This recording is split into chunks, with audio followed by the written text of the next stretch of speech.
In this video, I'll show you how to enter safe mode on your Samsung Galaxy S26 Ultra, S26 Plus, S26, or any latest One UI device. Safe mode is really helpful when you want to check if a third-party app is causing problems on your phone. If your device is lagging, crashing, or behaving strangely, safe mode can help you figure out the issue. Let's get started. First, press and hold the side button to open the power menu.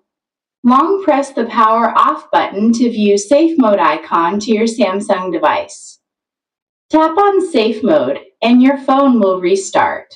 Once your device turns back on, you'll see a safe mode symbol in the bottom left corner of the screen. In safe mode, all downloaded apps are temporarily disabled. Only the system apps will work.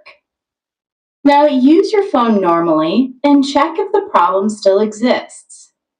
If the issue is gone, it means a third-party app is causing the problem.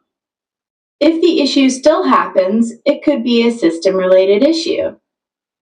To exit safe mode, simply restart your phone. Press and hold the side button, tap restart, then tap restart again, and your device will boot back to normal mode. And that's it.